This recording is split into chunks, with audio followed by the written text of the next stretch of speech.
Hi everyone, just got back from the Thelspark Regional last week and landed on a top 8 with a Tenpai Dragon deck. So basically here to do a deck profile.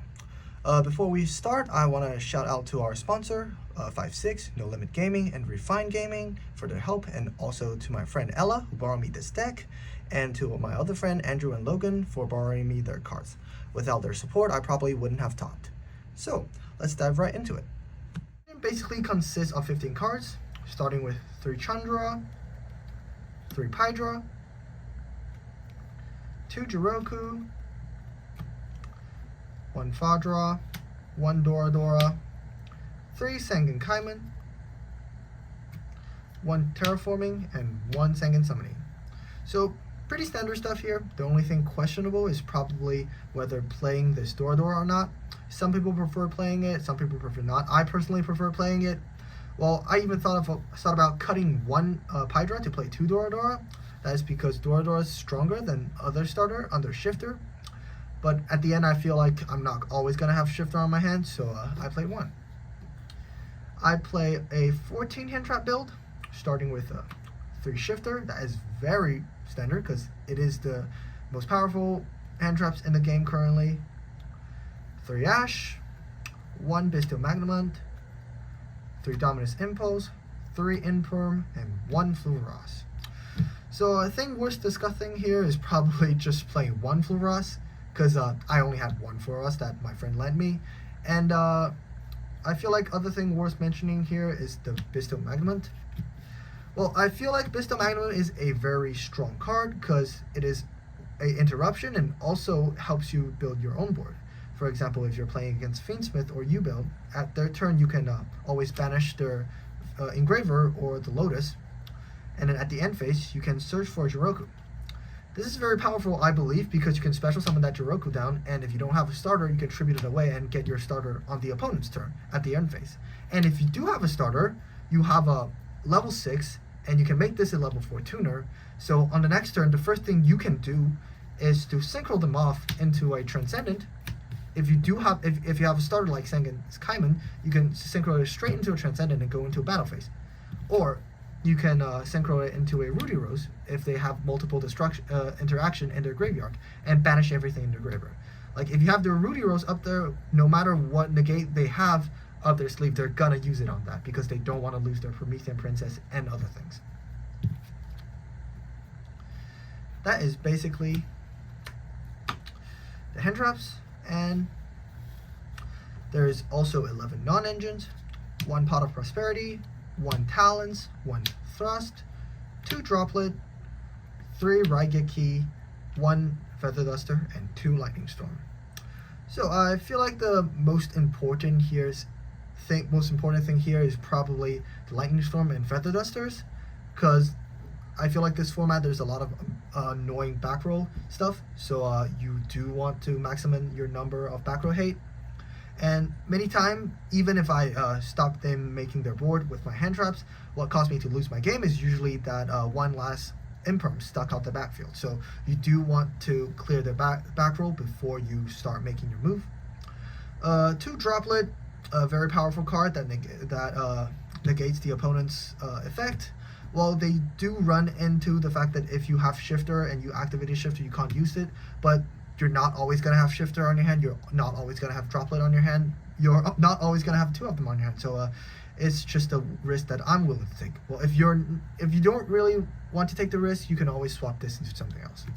1 Thrust, 1 Talons, very powerful this format, because your opponents are almost very likely to activate any monster effect on your turn, so this can become any board breaker. It can also search for a starter like Terraforming, Tactics, 2 Draw, or like non-targeting take is very powerful. 1 Pot of Prospeed. Flip 6 is, I can tell, basically the strongest move other than search directly. So you do want to use Prospeed anytime you have it. The side effects probably not going to cost you a lot because you can always pop your Sangan Summoning for enough ATK for the OTK. And I feel like the only thing that's worth debating is probably the 3 Raigeki. They're not technically that strong. They are strong, but like it's probably going to be better if you swap them for 3 Molchummies. I don't have other Molchummies left, so I have to play them. And that is basically it for the main deck. Now, for our extra deck, our engine is pretty small and similar. 2 Bident, 1 Transcendent, and 1 Trident Dragon. That's basically what most Tenpai plays. You can choose to play 2 Transcendents, because if your opponent is playing Cash or Cash Engine, they're going to have that Unicorn, and they're going to banish that, and that will be really annoying. And for functional Synchro pieces, a Rudy Rose, like I said before, to clear off their graveyard. And if you don't technically OTK them, and you can have the resources to Synchro for a Rudy Rose, you basically eliminate all their resources and can pull the game into a draw 1, play 1 grind game. And that is pretty powerful against deck like Fire King or Snake Eyes. Black Rose to clear the board. Like if you don't have that Transcendent before you enter battle phase, you technically want to use Black Rose to clear the board off, because who knows what they have in their back row. 1 Samurai and 1 Time Lord. Those are basically pieces for Yubel. You technically only need 1 of those. I play 2s because I've also played Prosby, and I feel like it depends on the situation about which one I want to banish and which one I want to use.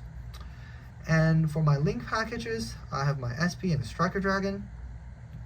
So these 2 come in a pack because you can also link your engine away with the Striker Dragon and then link it to a Spade Loto Knight for a very powerful banish. Hita, Promethean Princess, and Dual Cameras. So these 3 kind of comes together. They're your way to OTKing the opponent under a dimensional barrier. It's also a way to kind of make a board if you don't OTK them, because you can always make a Hita, Promethean, and end it on the Loto Camera, and on the opponent's turn, you can pop that Chimera with your Promethean Princess effect, and when the Chimera is popped, you can target 1 card in your graveyard and then add it to your hand. So what technically you would want to add is to add a Jiroku, because if the Jiroku is added, you can special summon it, so you still have another interaction for your opponent on their turn. I think that's pretty powerful.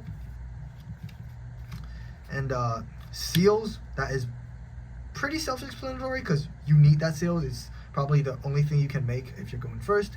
And a Nightmare Phoenix, because I personally really hate back row, so I want as much back row hate as possible. You might not want to use this if you don't have a lot of hand, but it's kind of a debatable card.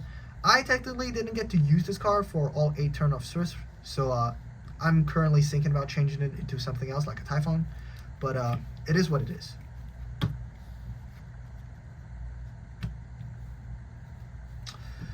So, last we get to our side deck. 2 Ogre. Ogre is pretty powerful this format because there's always that Deception, or like if you run into Voiceless Voice, you always have a target for Ogre. 2 Nid. Although Ritual Beast, not that popular this format, I don't technically see a lot of Ritual Beast, but I still feel like Nibiru is very powerful, and you should always side at least 1 Nibiru in your side deck. Although I technically didn't use Nibiru for my internal Swiss, but I feel like it's a card you need there. But like, if you don't like Nibiru, you can switch it for something else. I just like it in there because it makes me feel good. To Drool, when you're playing against Azamina Snake Eyes or Azamina Fire King, you always want to Drool them for their first action, because although they can self-Drool themselves, like if you Drool them on their first move, they are going to use that callback if they have one. 2 Cosmic Cyclone, as I say, I hate back rolls. 3 Heatwave, pretty much the most powerful card you can use if you're going first. 2 D-Barriers for mirror matches, and some deck like a Memento or Voiceless, although it's not that strong against Memento, but it is pretty strong against Voiceless and a mirror match, so I think you should have it. 1 Rivalry of Warlords, another going first card. If your opponent's on like Azamina or Fiendsmith engine, this will stop them from getting one engine to the other. It doesn't stop them from making their board completely, but it's a good going first card. And last we have Quakimeru Drago. It's a very powerful card against decks such as White Forest or Yubel, because if you're going first and you seals, so you can almost certainly get this card out if you're going to use seals effect, unless they obviously Ash or callbacks your seals. But it's powerful because you can lock them out of special summoning, and the only way out they're gonna have is basically Imperm or Droplet, and if they don't have that, you win the game. So I guess that's pretty much everything there is to it. So thank you very all for watching.